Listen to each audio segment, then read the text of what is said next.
YouTube, we're not talking about J. Cole, but we are talking about culture pushers and Kendrick Lamar. She says she's been bitten from head to toe. I don't know what been chewing on me, but I know I'm ate up on me. Watch how she up the score. Oh, yes, I said it. Culture pushers. Because y'all know over here, I am running this thing of pushing the culture, bringing in new voices.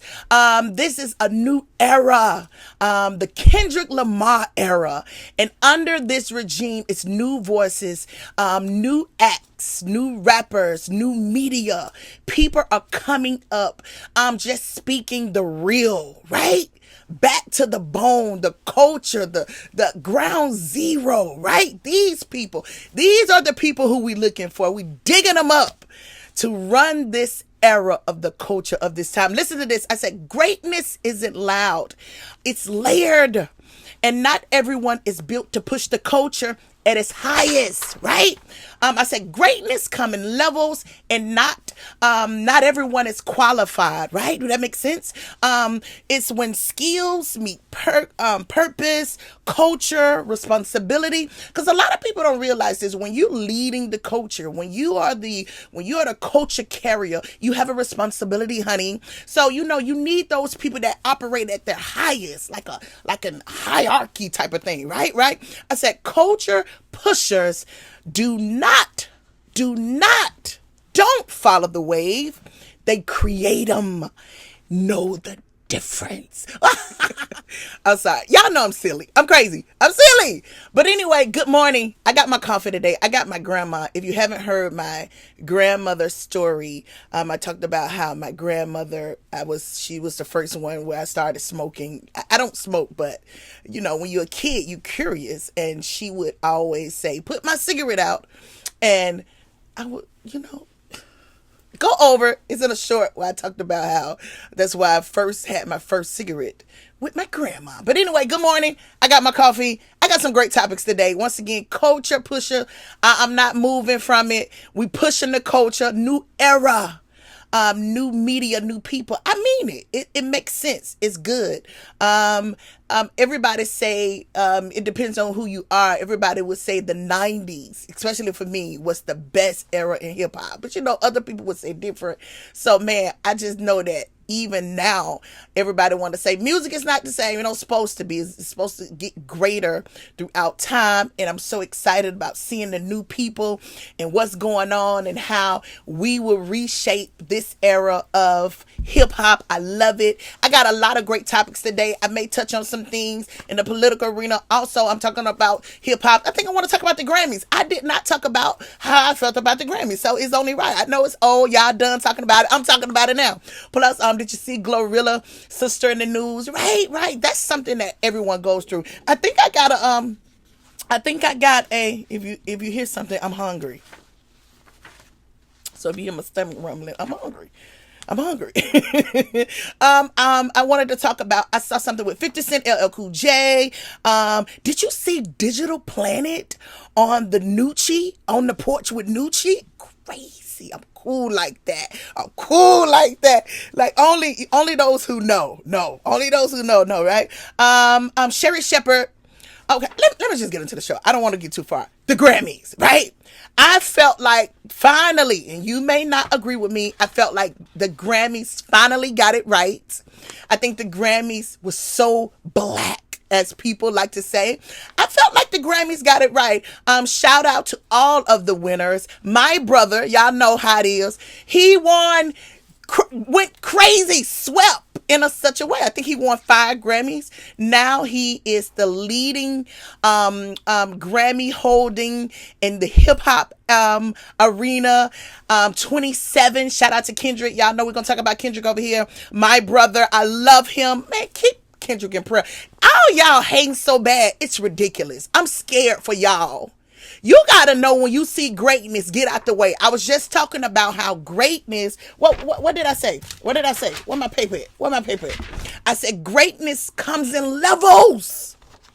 I think Pusha T said this when they put out their last album. Shout out to the Clips who won for was it best song or something like that? I don't know.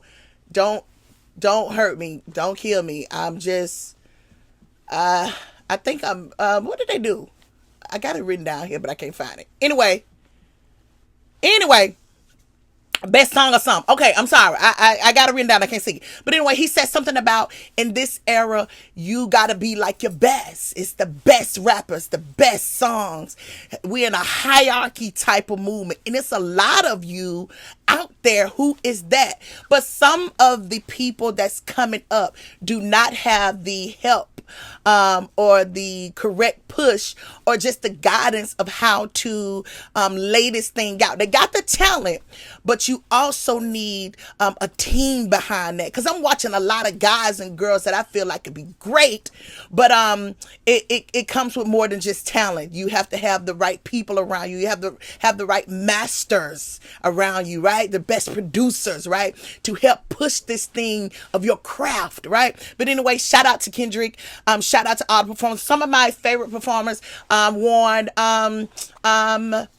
Jelly Roll. I like Jelly Roll. Best Country, Gaga, Best Pop. Lola Young, one of my favorites. I think I talked about Lola Young last year. I felt like she should have won, but I'm so happy that she did it this year. Best Pop, right? Billie Eilish. If you know me, y'all know Billie Eilish is one of my favorite pop singers. I love Billie Eilish.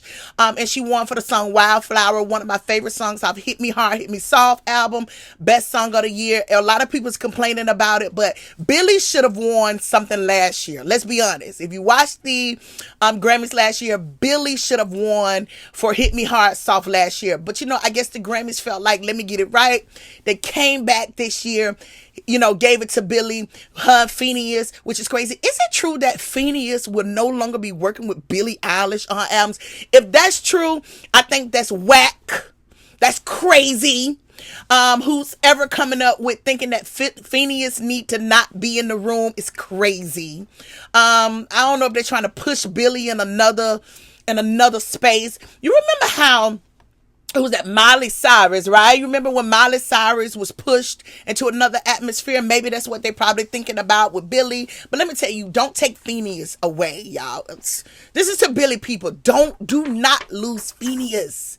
You have to always keep that. Oh, my stomach. You have to always keep that. I'm mad about that. I hope that's not true. Well, the Clips won. This is their first Grammy. Shout out to the Clips. I think the Clips deserved it.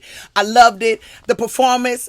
Is it me? But do Pharrell just gotta be there all the time? Now listen, I don't want to sound crazy. Pharrell is everything. I love Pharrell. I think he got the Dr. Dre Global Impact Award, which was due.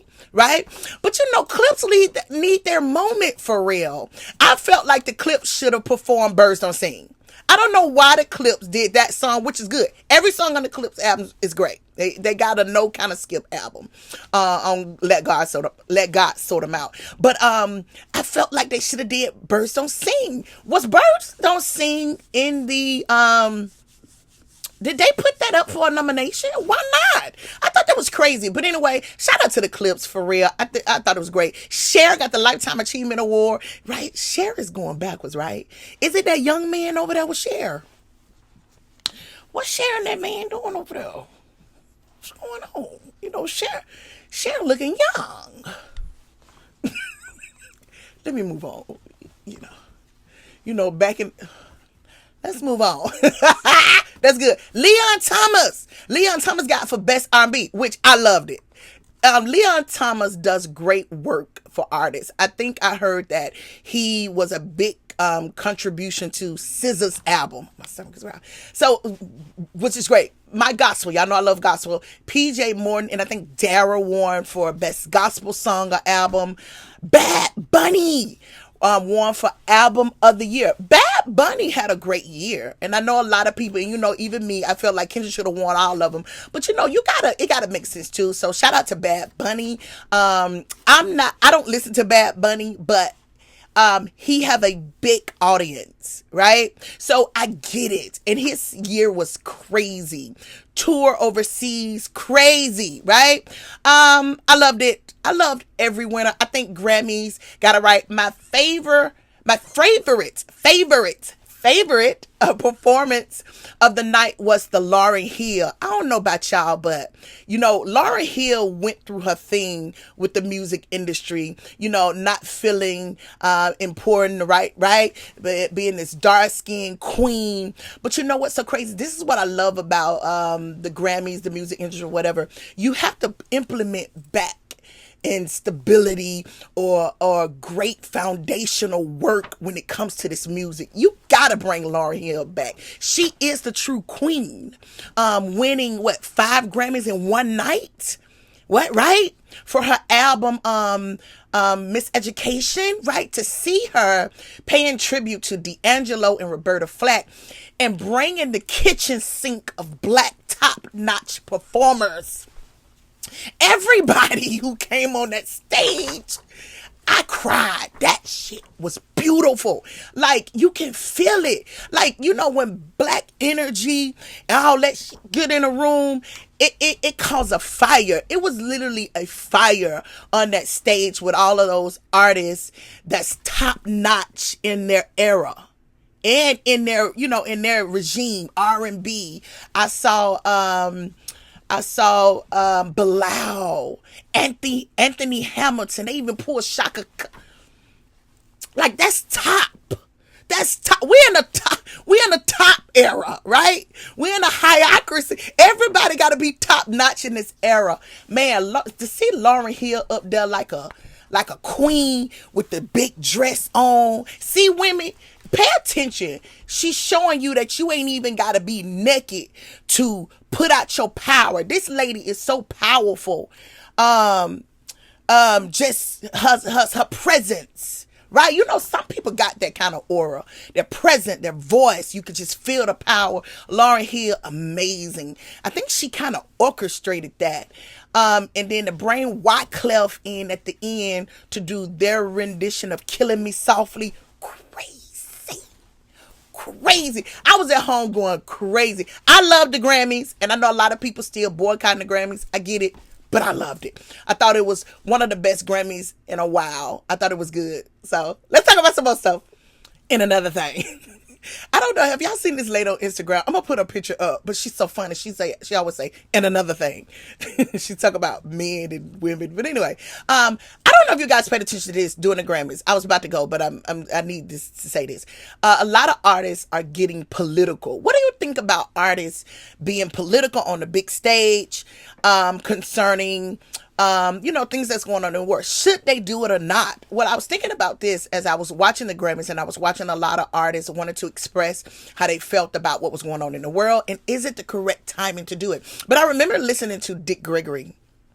I think that's Dick Gregory, the comedian. And he was talking about how the way that they was able to contribute to the cause, meaning the injustices that was going on, he said that they would, I would say silently or just under the table, give money to the people who was down on the floor, who was fighting for the cause, because they knew their job was to stay here, to get in this realm, to, let's say, get out and give to the people who's fighting.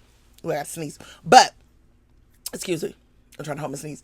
But so I was like, should artists speak political on these stages? Is this the time to do this? Because I was just thinking about how I remember he was saying how they did not do it in the time because their job was this. They couldn't do it. And so they would do it this way to give back, like give money or push the things this way. So when I watch a lot of the artists on Grammy night, got up to speak, which if it was me, I would probably say something too, but is it the right time? I want to hear what you think about it. Should artists express their concerns about what's going on in the world on the entertainment stage? At the stage, because at most jobs, let me say this, you can't talk political. You can't talk religion. Like, you can't do this at your job. I don't know if a lot of you know this, because I think a lot of people don't have physical jobs, right? So at most jobs, you can't talk religion or political. They keep that out of the space. So, and a lot of people chose the time to do that. So I was looking at Billie Eilish, and I kind of cringed, and I know people probably be against what I'm saying, because She wanted to express how she felt about the injustice. But then after expressing her concerns about how she felt, the Native Americans, you guys, they came back and they crucified her for even speaking up for them. I guess that's what she felt. I think she felt like at this time this was the right time. But the natives was not very happy with that. So I'm just throwing that question out to say, should artists express those concerns on this big stage? Because it may not land correctly. You know, I was kind of sketchy when Doechii spoke out years ago, because I didn't want that to hinder her growth or her move in this industry. So and I think that somebody kind of pushed back at me for being, having those concerns. And Lauryn Hill, let's go back to Lauryn Hill. I think one of her things, issue, I think I heard that people were saying she was too outspoken. But so I think you just got to know how to do it. You got a lot of artists. You got your Jay-Z's, your Kendricks. If you listen to them, they speak through their music, which could be even dangerous. Michael Jackson did it. Michael Jackson spoke through his music. I don't know. It's just a question. Should artists be that vocal when it's concerning that position on those kind of nights? I don't know. Let me move on. Sherry Shepherd and Kelly Clarkson shows are ending. What do you think about it? Listen, I was kind of the person, and shout out to Sherry Shepherd. It was no ill feelings towards Sherry, but we was Wendy Williams people. So to see them bring people in Wendy's spot, we felt like it was kind of like a traitor type of thing. We didn't like it. So automatically Sherry Shepherd then gained the audience that she needed because of the way they brought her in behind Wendy. That's just me. I felt like she didn't even really get a fair chance because they set her in a seat, in a Wendy seat, which I felt like they should have waited a minute, gave it a gap, and let Sherry be her own kind of self, right? Because to me, everybody was looking for her to be a Wendy, and she wasn't. And so a lot of us, like me, we didn't accept Sherry in this place. I'm just going to be honest. We did not accept Sherry sitting in this seat. I'm sorry. I'm sorry. And Kelly Clarkson. I like Kelly Clarkson as a singer. I wasn't happy that she was doing the talk show. I didn't understand that. But I realized that they pulling different people in to do different things. But some of us just need to stay in our zone. And I think Kelly was a great singer that was sat down to do something else. I like when Kelly would bring on the singing. If you watched her show, she would sing at the beginning. I like that part of the show. But after that, I was turning. I didn't want to hear her opinion about certain things. And I think that's what it was for Sherry to me. I like Sherry as an actor and a comedian, but I don't think I was ready to hear her do the gossip thing. So, and when Wendy went out the door, I'm still mad. And I'm still mad about Wendy. Like, I ain't gonna be happy till I see Wendy out, free from her conservatorship. How's that going? Free Wendy, if Wendy ain't free yet. Did you see the Epstein? Everybody's talking about the Epstein file. I don't know. I don't want to get too deep in it. But really, what got my attention, Bill Gates. Bill Gates was in an interview and he was talking about how he ever sat down with Epstein, right? But the wife, I don't know if you guys seen this, the wife did an interview and she talked about how during that time it was a scary time in her marriage, and she don't want to be responsible for whatever Bill did during that time with Epstein, because the marriage was hell. Let's just be honest, the marriage was hell. To me, Bill Gates and that wife, they're scary. They scare me. And the wife even scarier, because how could you sit during all of that with a straight face and not say anything? So I really don't believe any of them. I don't believe any of these people, and it ain't nothing I can do about it. So quit asking me about the Epstein files. I don't care. It ain't nothing I can do about it. They all creeps. Okay. Right? I regret being with Epstein. I know you do. Oh, you're crazy. He scared me ever since he felt like the earth needed to be depopulated. Are you God, sir? Because he told us to be plentiful. Now, how you get to... Let's move on.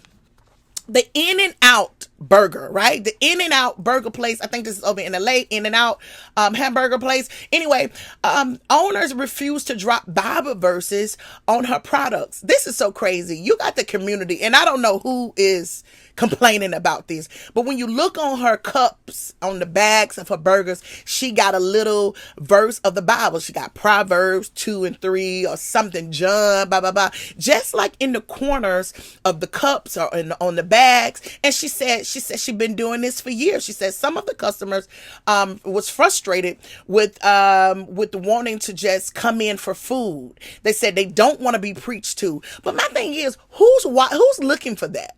Because if I'm going to look at a burger place, if I'm going to get a burger, it's very rare that I would be looking in the corner to see what the words say on a piece of paper. I don't know. Maybe it's just me. But you have some people that's just going after her just because. You got a lot of people who hate Christianity.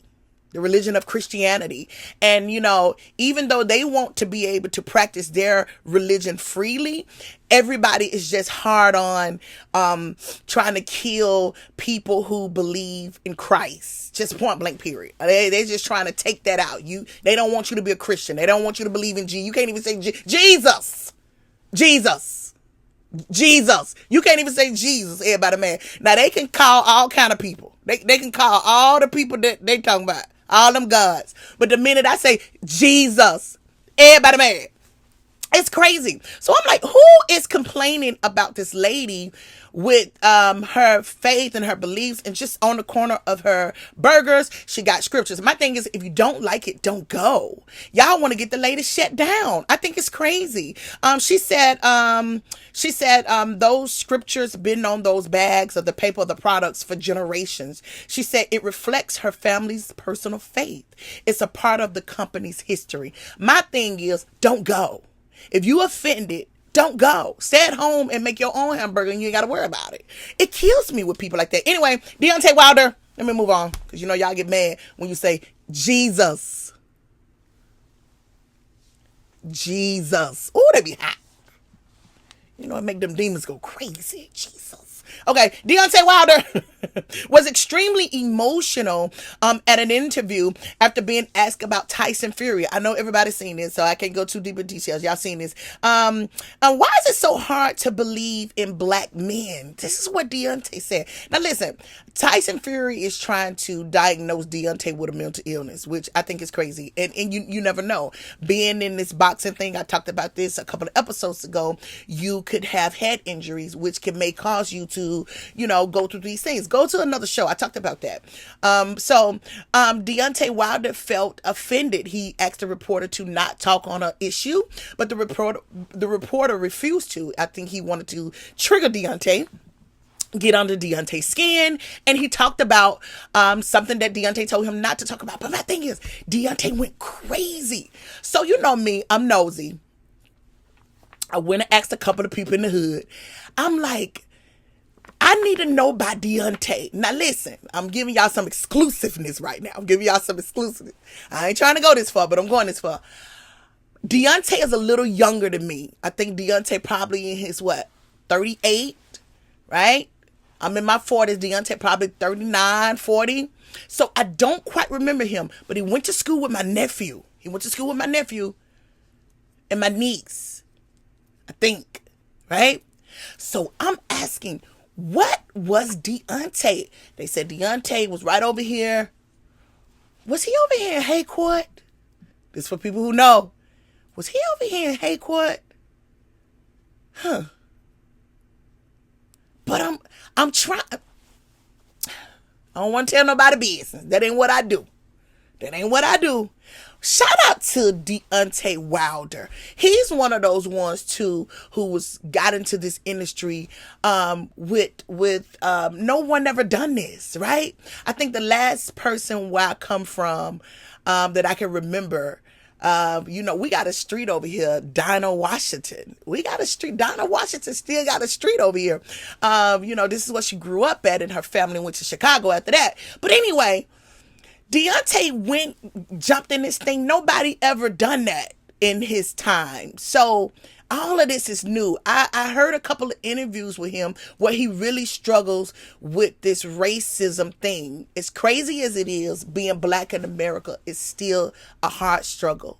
And seeing what the president put up the other day show you that we are still there, even though people try to convince you that we are no longer in that space. Seeing what the president did the other day with the meme, it shows you we are still at ground zero. So to hear Deontay wrestle with that, man, I really wish Deontay get some help. I really wish that people, someone would help him before it get too out of hand, right? Is it me? I don't know. Maybe I'm trying not to do this. I don't want to do this. I don't want to go this far. I'm not this type of person. I don't want to go this far. But maybe we can have a conversation with some people who know Deontay. I don't know. Shout out to Deontay. I hope my brother gets some help, because I think he's in a world where no one really can help him or helping him, because his conversation is leading to this racist stuff. And maybe he is really experiencing that. And it's so sad. Man, shout out to Deontay. Go help Deontay. Somebody go help Deontay. I'm crying out for that. I don't like that. I don't like to see the brother struggle like that. Somebody go and help the brother. Let me move on. I ain't gonna say that. Glorilla. And I gotta get out of here. Glorilla's sibling came out this week. Anybody who don't know Glorilla, she's the rapper out of Memphis. Some of the greatest hits, right? I think Glorilla was she's a great hit maker in this time, especially when it comes to women, right? Great songs. Go and check her out, Glorilla out of Memphis. But anyway, her sibling came out and said Glorilla is not taking care of them. It's 10 of them, and all them slept on the floor with rats and roaches, and she's supposed to share the wealth and the struggle. She don't supposed to be rich by herself. We're struggling. All we need is $2,500.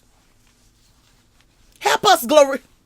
This is what the sister, it's so sad that this, you don't even have to be famous or an entertainer to go through this with family members. You could just be a regular degler who's getting up, going to your 9 to 5 every morning. And for the people that's in your family who's not doing this, they feel like you should help them. That's what I'm saying. Glorilla, this ain't even just Glorilla entertainers. This is just regular people who deal with their family members this way. Trust me, I know. Who feel like you should take care of them because you looking successful. But you don't realize I'm struggling getting up to this 9 to 5. You think I want to come here? You think I want to come to this job every day? Huh? No, but I gotta eat. And a man that don't work, don't eat. That's the law. I gotta go. I'll see y'all next week. Bye.